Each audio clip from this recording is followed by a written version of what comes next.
Good morning to everyone. I would like to greet the distinguished speakers who preceded me. Mr. Scott Thompson, main sponsor of this event. Mr. Cristobal Torres, naturally, the president of Chile Day, who prepared this great meeting today and yesterday, the day before yesterday in New York, and for so many years has been putting together all these businessmen who has an interest in investing in our country. I would like to extend also a greeting to the Canadian authorities who are here and who still have such a great enthusiasm for deepening the relationship between Chile and Canada. A special greeting to the Canadian ambassador in Chile, Caroline, who is doing such a great job there. Thank you, Caroline, for all the good work. Also, special greetings to the colleagues of our cabinet, Francisca Toledo, Minister of Environment, and Nicolas Balmaceda, Undersecretary of Public Works. Also, I would like to greet Mr. Jorge Alessandri, Speaker of the House, who is with us, and the senators who are with us today, Paulina Bodanovich and Javier Macaya. It's great to have you here. And also the congressman, Pierre Carlesi, and Juan Marcelo Valenzuela. Okay. It's Chile signed a free trade agreement with Canada in 1997, right? That's going to be almost 30 years since that happened. Back in those days, Chile was growing at 7% per year. Actually, the highest growth rate of the Western Hemisphere. And after that trade agreement, it came a lot of investment from Canada to Chile in mining sector, also in utilities, also in public works. And along came very good years, of course, sometimes with ups and downs, proper of the business cycle, but all in, very good experience, I would say, for both countries, for both sides of business. We didn't not only a business relationship, but also a friendship relationship, which is important. But unfortunately, along the years, Chile started losing its trail in terms of development, in terms of growth, in terms of business climate, in terms of uncertainty for investment. And under the presence of Mr. José Antonio Cast, our president, recently elected and recently in office, our main purpose is to put Chile back on track.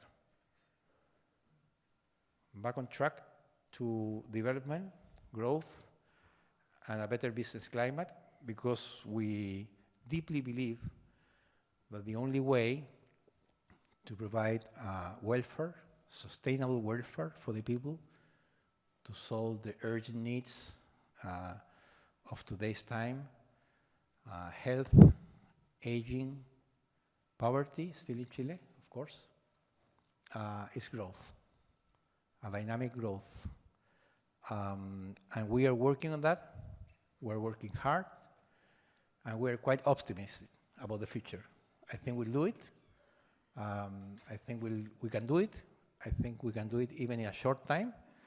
And I'm here to try to persuade you that this is possible. Okay, so where is the? Okay. Where do we come from? We're coming from some when we started losing the North, okay? We started losing the perspective of the basic foundation of growth. And that was because of different beliefs that began to build up in the country. And they are wrong beliefs, okay? They are wrong beliefs that in the long run, they do significant damage. Not immediately, but in the long run. And the first wrong belief is that the state might be an engine of wealth creation. The first wrong step is to start believing that when you have a problem, you think about the state. The first thought that comes, oh, maybe the state can solve this thing. Okay, maybe the state here can help. Maybe the state. I'm not saying that the state doesn't have a role. Of course, it does have a role, a very important role. But the way of thinking that everything can be done through expansion of the government, it's definitely a wrong belief. And we can see it in the past decade. Government expenditure in real terms has grown by 4.3% per year, but per capita income in real terms has grown by 1%. Okay? And this is very, very disappointing if you compare with recent Chilean history. Very disappointing. At 1% per capita rate, you double income in 60 years. At the rates we used to grow, and I'm not talking about the 90s, I'm just talking about the 2000s. 4%, you double in less than 20 years. So this is a different country. This is a country that doesn't provide a hope for the future. And that's the first belief that we need to remember that doesn't work. The second one that doesn't work is the belief that just by raising corporate tax rate, you raise revenues. Okay? Chile raised in 2014 the corporate tax rate from 20% to 27%. And then the percentage of revenue from this tax as a percentage of GDP grew only from 3.7% to 4% of GDP. So this is a very, very poor performance in terms of revenue. And that's because people are rational, you know. When they have a very high tax rate, they look for other places. They look for ways of avoiding those taxes or avoiding that burden. And this is the result. So you have a higher tax rate, lower investment, but you don't get the things that you have been promised. Back on those days, it was thought that this was an increase that was going to raise revenues and allow the government expenditure to grow and to tackle many social problems. So that's the first belief, that the state is going to solve the problem, and how the state is going to solve the problem? Through higher taxes. Okay, this is the result. Higher taxes weren't a source of revenues, and government expenditure wasn't a source of welfare.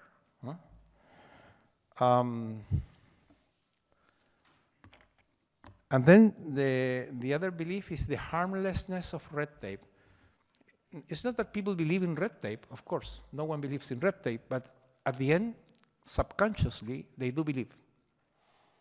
Whenever someone says, oh, there's a problem here, you know, maybe we should create an agency. Wow, that's the first step of doing the wrong thing. Maybe we should create a council, you know, that regulate this thing. Maybe this wrong thing can happen.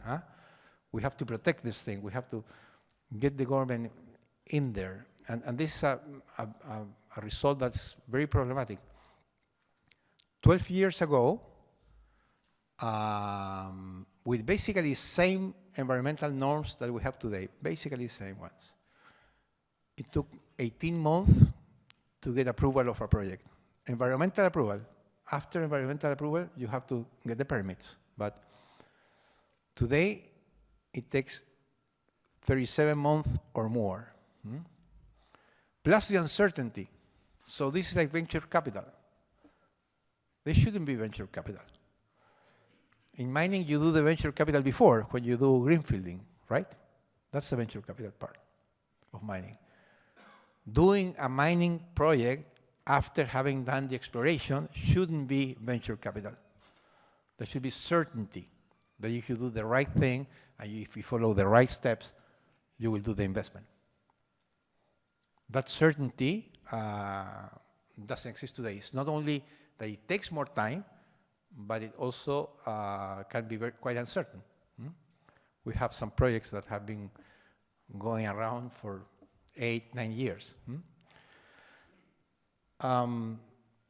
So the consequence of this wrong belief is that we have seen a decline in annual GDP growth from 4.5% 2000 up to 2013, and to less than half of that between 2014 and 2025.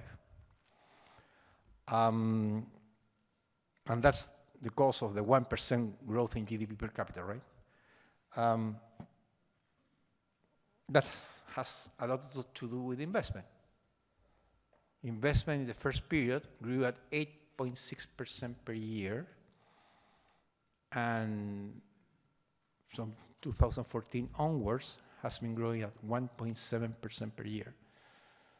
There's no way you can achieve a higher growth rate with that growth rate in investment.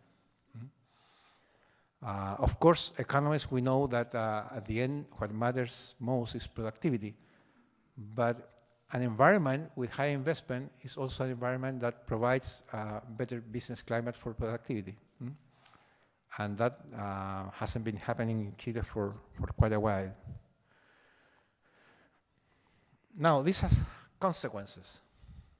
Not only economic consequences, but social consequences. There is a very interesting study that was published in 2023, and for different reasons wasn't quite known.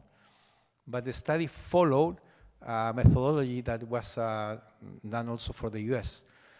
And this methodology, what it does is it goes to the social service and asks about the kids, the sons, daughters and sons of a family. And follow the daughters and sons of a family of the lowest 20% of income, and see what happened with them 15, 20 years after.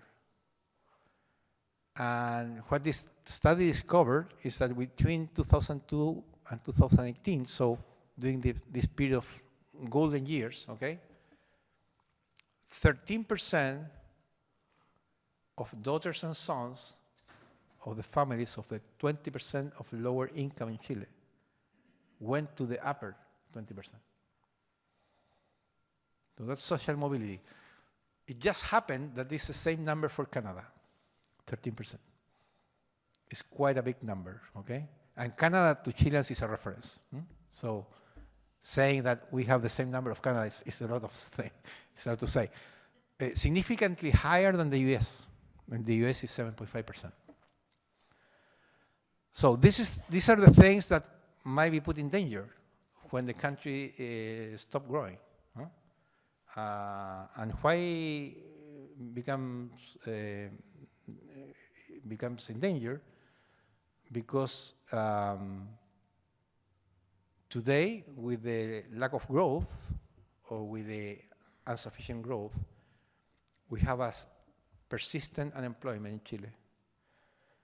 We already have had 39 months with an employment rate above 8%.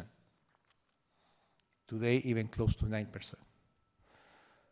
And this is unsustainable. You cannot.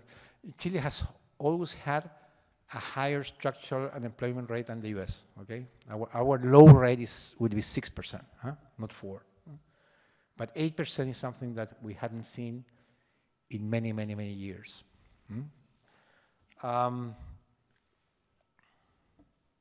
So we have 850,000 Chileans actively seeking employment without success. Informality. 2.5 million Chileans live in informality.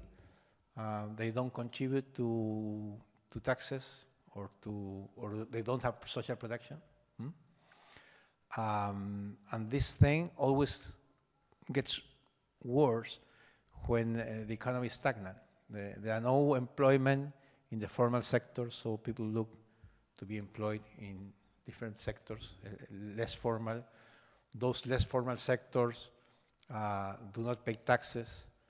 They do not give social protection, so there's a more burden to the state, and this is sort of vicious circle, you know? And then you start having a dual economy. Big companies with high taxes, strong regulation, people coming and visiting, some bureaucrats visit every week, okay, asking for something. And then you have 30% of the economy working there without any law. That's the result of over-regulating the economy and over-taxing it. Now, since taxes did not give the revenue that they promised, but there was the promise that government was going to solve so many things, we started behaving like these old money, old rich families, you know, that sometimes go into decadence and they don't stop spending, they keep spending. We have seen that. Everyone has seen some family like that. So we are behaving a little bit like that family, you know. We continue spending as if we were in the 90s or in the 2000s. But we were not growing as in the 90s or in the 2000s. So we started getting into debt. And we have, debt has grown $100 billion in the last 10 years, $40 billion in the last 4 years. Well, roughly 10 billion per year. It's easy math. So what has been wrong? Basically, why aren't we growing? Well, because we are carrying a heavy tax on growth. There's no mystery on this thing. People do not do things because sometimes they are taxed, and we're taxing growth. We're putting a heavy burden on growth, on the business climate. We have uncompetitive corporate tax rates, okay? The OECD was getting those its corporate taxes down. We were going up the other way. We have definitely excessive red tape. And we have a state capture. The state has been captured in different segments. And these things get combined with each other, okay? Since the state doesn't provide some services because it's being captured, we have uncompetitive corporate tax rates. And then the excessive red tape, everything gets combined, and we have a vicious circle that needs to be solved. And if we are going to solve this thing, we have to attack the three of them. We have to lower taxes, but we need to do something with government expenditure because the state has been captured by special interest groups, part of the state at least.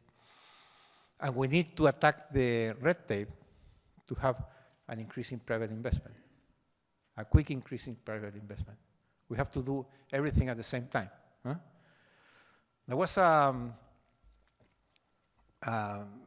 for some of you who might be as old as me, maybe you remember the 90s, okay?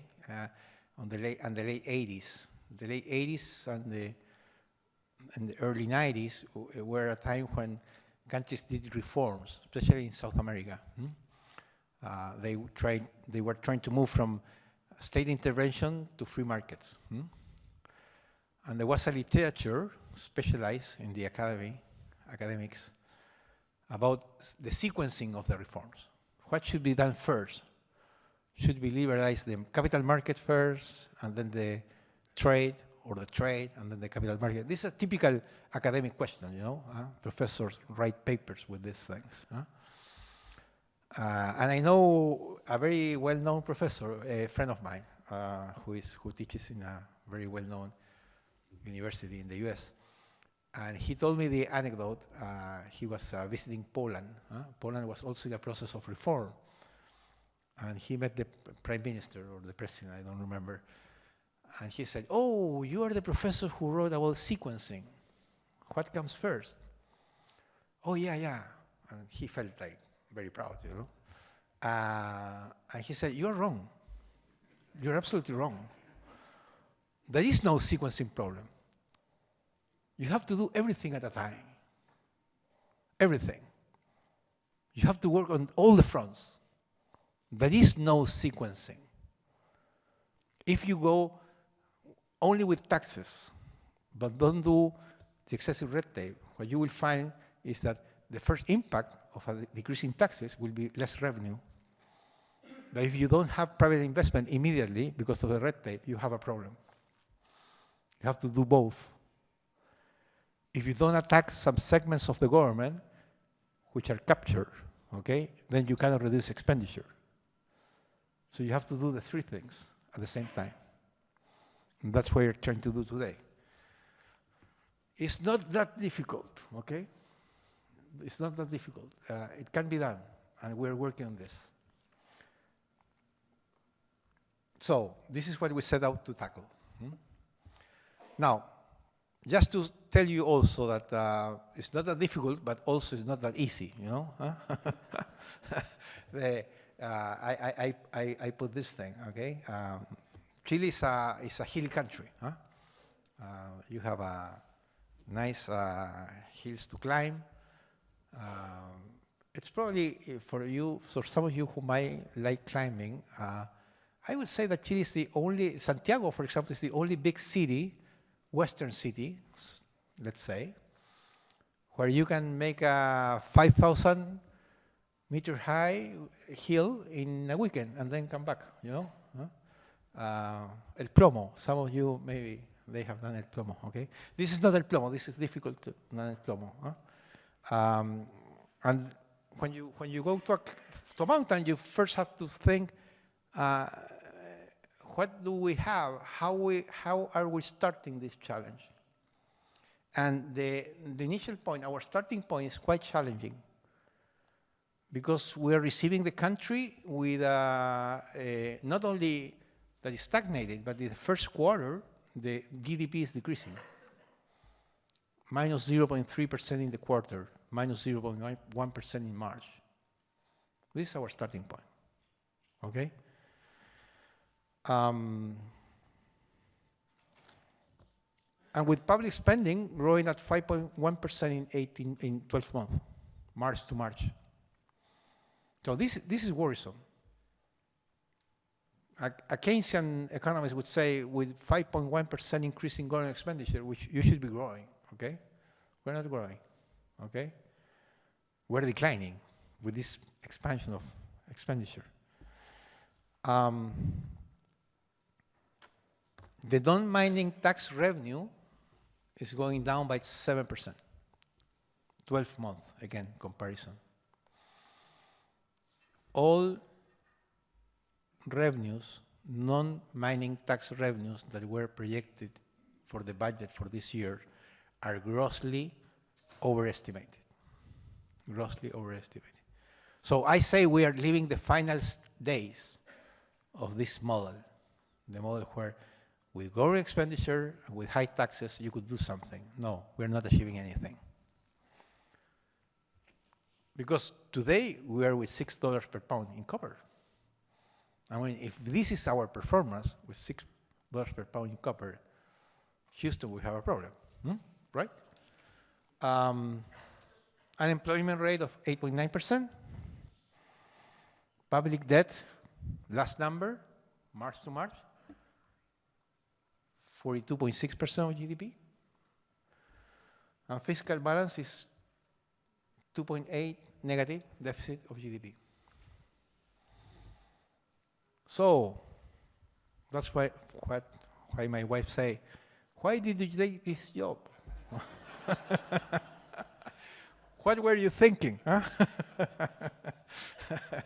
Actually, when I took I talked to the president, today's president, and we decided to work together. My wife was in Europe, you know, so she read that in the newspaper. So, why did we take this job? Because we can do it. That's why we take it, and we would feel proud, and we owe our country to change this thing, huh? And we are very convinced that we will do it. So, the only thing we have to remember is not to make the same mistakes, okay? Because it's quite striking how some people keep doing the same thing over and over, expecting different results. This phrase has a stronger version, you know, but I wrote it in this way. It's a kind of milder. Huh? So how to do this thing? We have to decisively restore creative freedom to the private sector. The private sector invents things, creates things, invent new business. We do this network. We meet each other in different places. We get some ideas. We bring one idea from one country to another one. Okay, we combine things. And we have to let that process to happen. Okay? And once we do that, things work. Okay? We have learned that in the last 200 years, actually. Huh? This is not new. Huh? And we learned that in Chile. When Chile let freedom to the private sector, we had such great results. And countries who still do that, they have great results. Some people tell me, because in our profession, there's always, I don't know why, but in the 19th century, our discipline was called the dismal science. We tend to be pessimistic, okay? So the first thing people tell me is that we are facing such a turmoil in international markets, oil price shock. That's true. That's true. But we have more than $6 per pound in copper. Our terms of trade are great. Definitely great. It's a great time to begin this process and to recover the trail that we lost before. So our program is built around 3 pillars. First, simpler regulation. Okay? It's a little bit like thinking, I don't want to be too pushy here, but it may help. I was reading a book yesterday, The Algorithm. It's a book inspired on Tesla's experience. I know Elon Musk is controversial, okay? I'm not going to propose that Elon Musk is our model. But there is one thinking that it's useful. And in this algorithm, the first thinking is always think, cannot we avoid this thing? Cannot we skip this process? Do we need to do this step? Okay? Before making anything efficient, before making any process efficient, first think whether you need the process at all or not. That's a very simple thinking, but it's something that we have to keep in mind, especially when thinking about a simpler regulation. Part of our program, for example, is doing something very significant in urban regulation. There's a conundrum in Chile. Oh, we cannot sell the apartments. We have a stock of apartments stuck, 100,000 units unsold.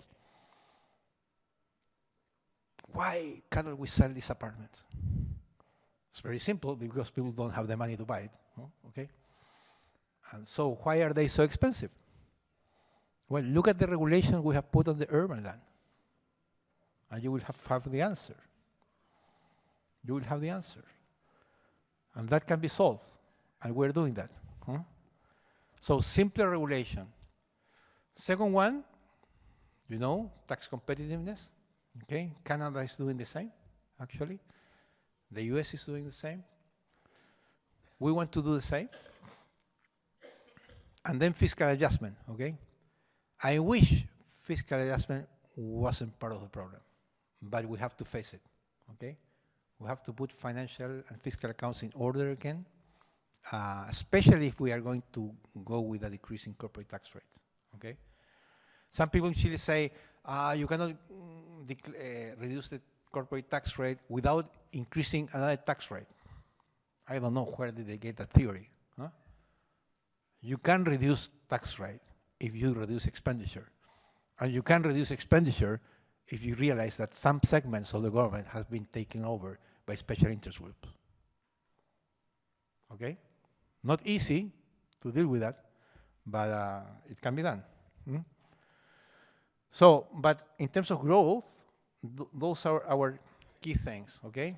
The other one, fiscal adjustment is a necessary condition, but the things that will bring back growth to us are simpler regulation, streamlining, and tax competitiveness.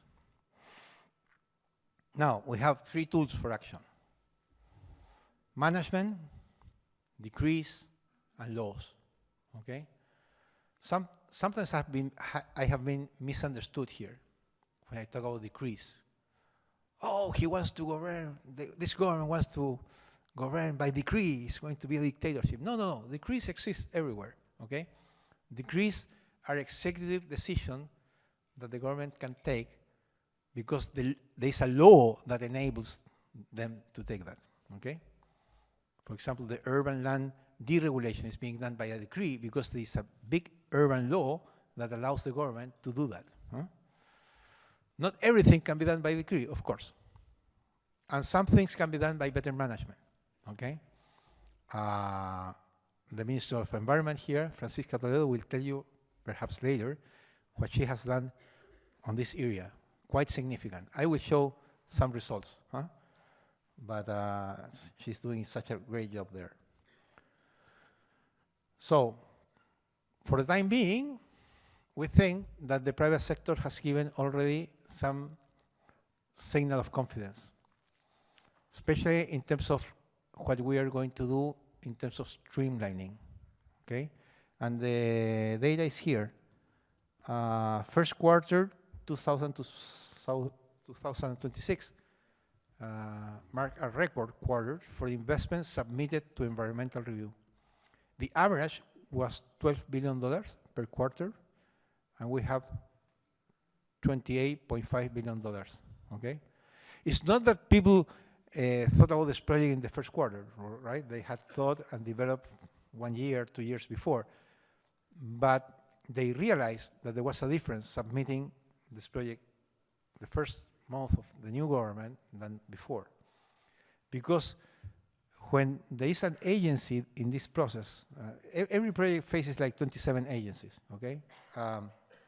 And when just one of them says, hey, I think you have the wrong baseline for environmental evaluation, that statement implies immediately that the project will be delayed 12 more months, because you have to do the baseline again, and you need 12 months. Okay, so this is not not casual. This is not luck, or this is not a coincidence. This happened because of something. So we have some projects here which came in the first part of the year. El Abra copper mine, okay. BHPs, New Escondida copper concentrator, and Caserones. In New York, I put just BHP. I got complaints from El Abra and Caserones. and if there were another conference, probably the slide would be full of examples, okay? Okay. So then there's significant progress in management. This is something that has to do with fiscal management. We had a system, we have a system of the government giving a guarantee to student loans in the university. It's a good program, I would say. It's a sensible program, low interest rate, and then they charge on contingent on income. But people weren't paying, so the government has to pay every year $500 million to the banks to recover that loans, but then the government doesn't do anything to collect. Because there was this idea that probably people were not in a position to pay back. The first thing we did was to cross data sets, and we discovered that there were some very rich people, high-income people, middle high-income people, who were working, paying taxes, but not paying the debt. So we started collecting. We first published the data, so we socialized that we were not going to collect to poor people or to people who were in harm, but to people who were capable of paying. And we started collecting. Collection increased. In the first month, we have only 60 days of government, okay? So in the first month, it increased 23 times. And this is something that is going to change. It's going to help to start. It's going to help in the process of putting order back in the fiscal accounts. We are not collecting anything from people who earn less than some threshold, okay? We're not pushing them. We are just calling them if they can do something about it. But we're focusing on people who really can do it. That's the approach. And people have been paying. They call the treasury, the cashier. We have a cashier. It's called the tesorero. They call the cashier. The cashier hadn't too much job to do there, but started getting calls, you know. So some very famous people happen to be in debt, by the way. And they appear in the newspapers when they came to pay their debt back. Good. It's good that we change behavior. I'm not going to. This is not a witchcraft. This is not a. We're not looking for bad people and trying to get a division in the country. No. This is something that wasn't wrong. It's a bad habit, and we want to have good habits. Okay. Let's solve this thing and keep on track. Let's back on track. Perhaps Francisca Toledo will tell you more about this thing, but we have a meeting every 2 weeks with the president and with the ministers. And we check the projects. And we have a system that we implemented. The system was ready before we get into government with artificial intelligence that allowed to read official documents. And that allow us to go much in a speedier way to solve some of this thing. When we began doing this thing, we had 1,000 pending official documents. 343 were overdue. Next session, 2 weeks after, with the president, and the different ministers knowing that the president knows, and knowing that the president knows that they know, okay? That there was this pending thing, okay? So next time, all these documents were, the 343 overdue, there were only 6. And then the actual question is, who is the minister who still has something overdue? So we're doing progress here. Of course, then came new projects and new projects and new projects. But we are working hard on this thing, and this has been already giving some results. This is management, okay? Another point in management, when a project gets complicated because there is a claim from someone who says, I don't agree with this thing, I make a complaint, I comply, the Council of Ministers has to meet to take a decision. Well, the Council of Ministers was kind of a little bit lazy in terms of having these meetings. So we started meeting in a much frequent way, Actually, the committee has met already 4 times in less than 2 months. Before, it did not even meet once a month. Huh? So we're solving things, we're approving projects, but this is another thing. When the committee met, it reached a resolution, right? A decision. But for the decision to be enforced, okay, by law, something had to be written, like a deed, okay?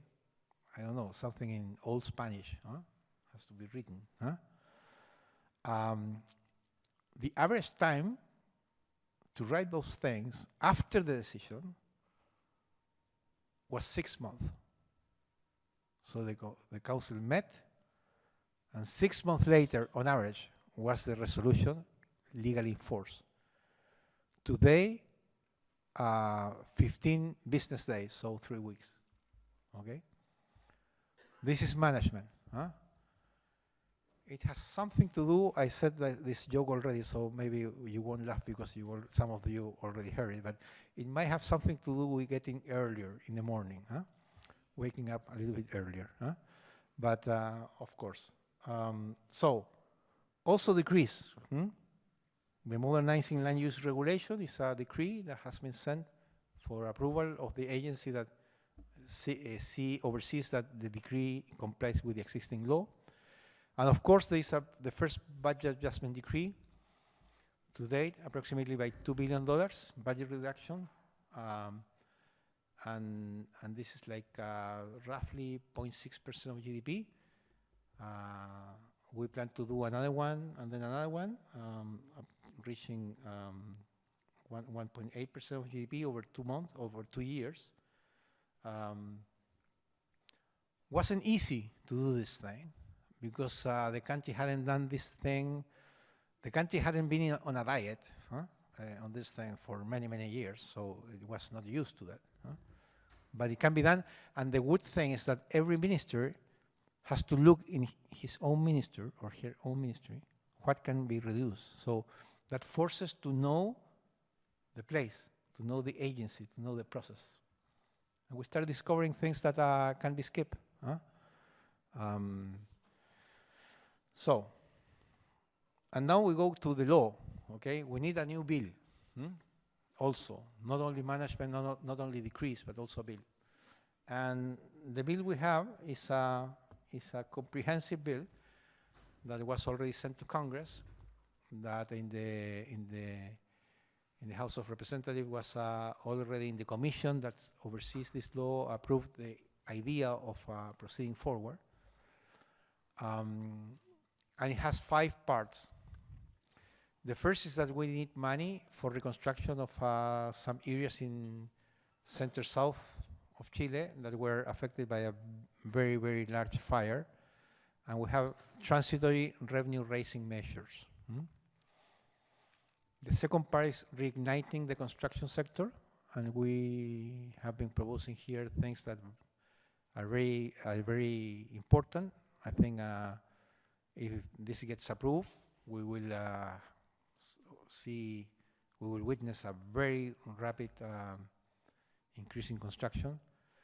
Then tax competitiveness,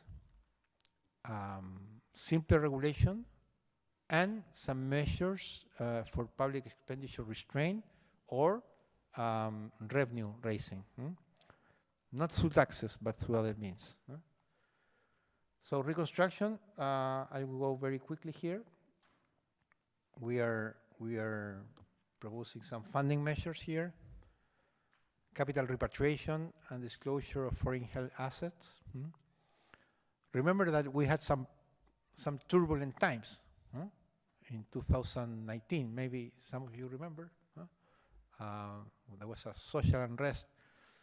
Then there is this idea of writing a new constitution. Everything has to be new. We were kind of crazy for a while, and not surprisingly, people left the country, okay, and started making investment overseas. And these are measures to bring those investment back, to tell them, you know, we had some problems. We were kind of confused. We were not seeing things right, but now we're seeing it clearly now, again. Huh? Please, come back.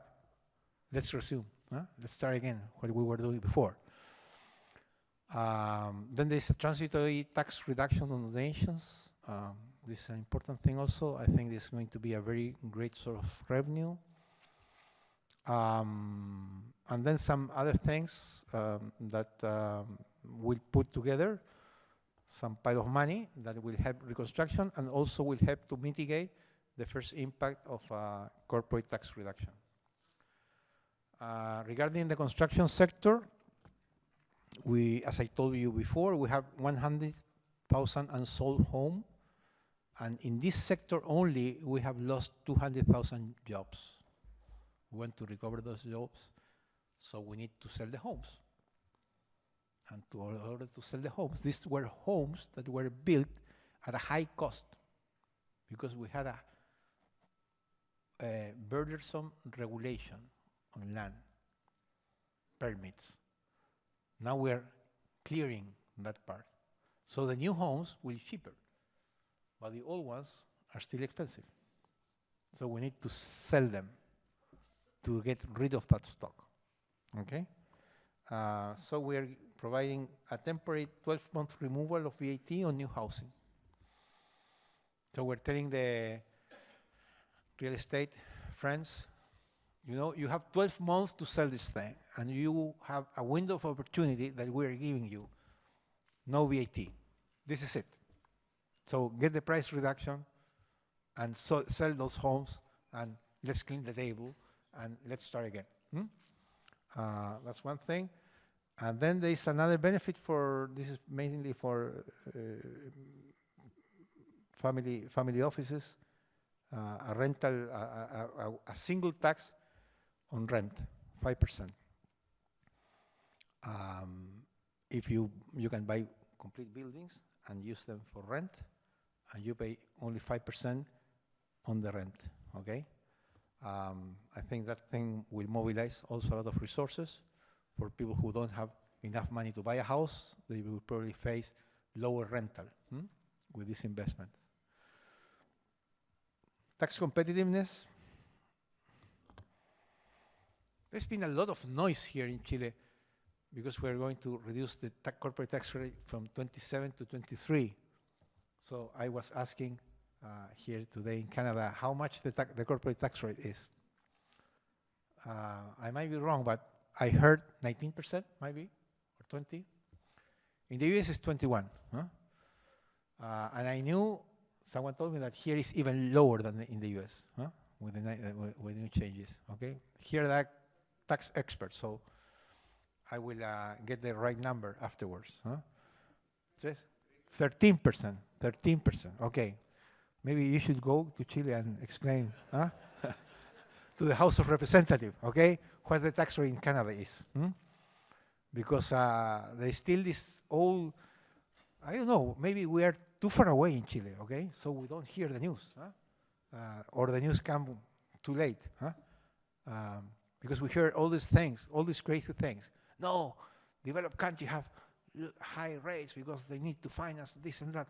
I mean, the first thing I tell when I come back is in Canada the tax rate is 13%.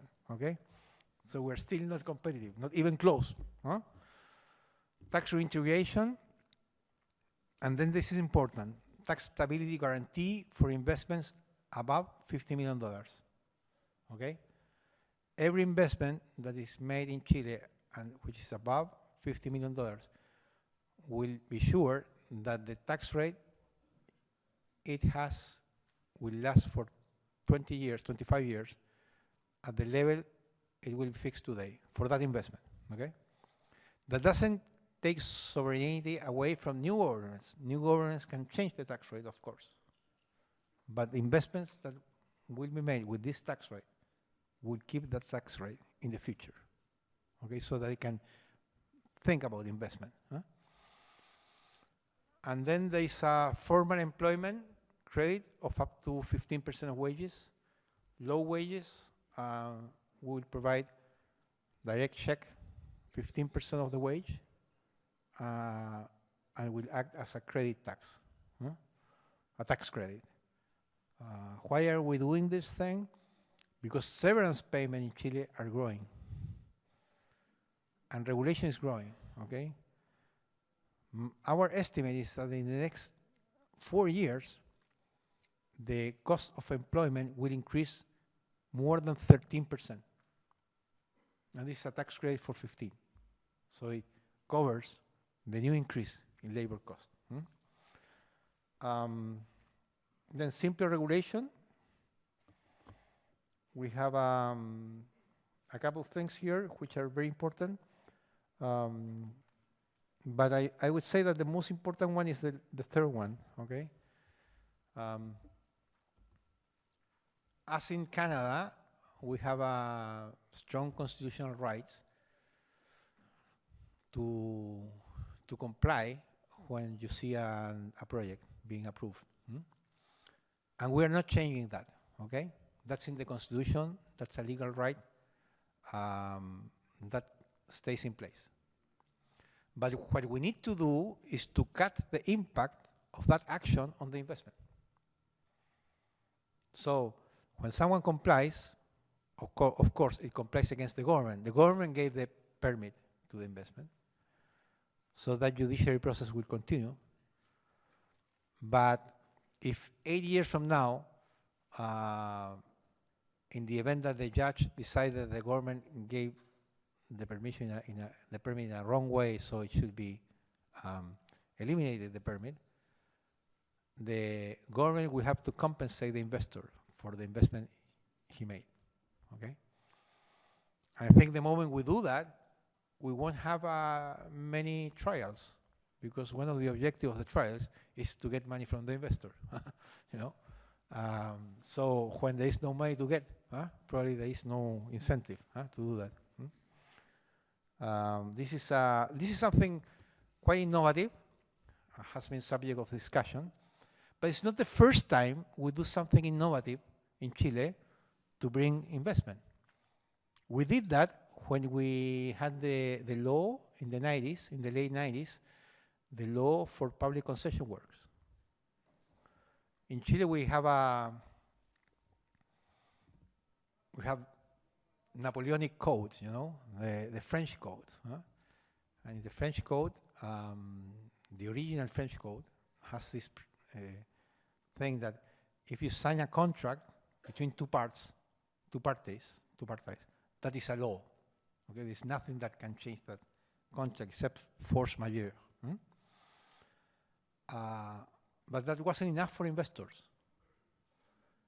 Because if you have a concession that lasts 20 years or 25 years, many, many other things can happen that change the equilibrium of the contract.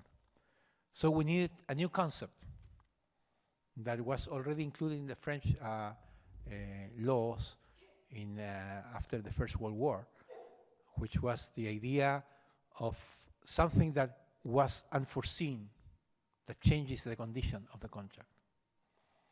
And that was included in the public concession works law in the late 90s, and was crucial to move investment and to bring investment. Without that clause, that wouldn't have happened. So this was an original, new, innovative, legal innovation, and I think I'm quite convinced, we are quite convinced that we need this legal innovation to get rid of this problem.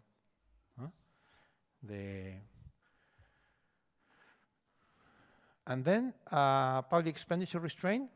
We have many measures here, but I will focus on the last one. Remember this thing about collecting loans from people who were capable of paying but were not paying back? We could do that because we got a social validation that we were doing the right thing. And the social validation came because we crossed data sets. The debtor with the income. That allows us to collect. Because we first show the data, and then we collect. So crossing data sets is crucial. And you cannot do that always. So we're empowering here the Ministry of Finance to do this crossing. I am 100% sure that when we do the crossing and see who is getting what out of the government, the public expenditure reduction will come by itself. By itself. It will be painless. Because many myths that we are helping here, helping there, will be put into question when we cross data sets. So this is crucial. This is one article, okay, that allows to cross data sets. Anyway, we're quite optimistic. We have done a lot of work. We're working very hard.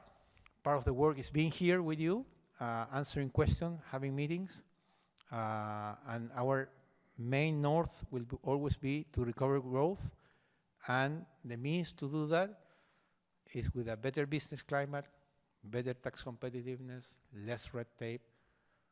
Let's bring the private sector back. Thank you very much.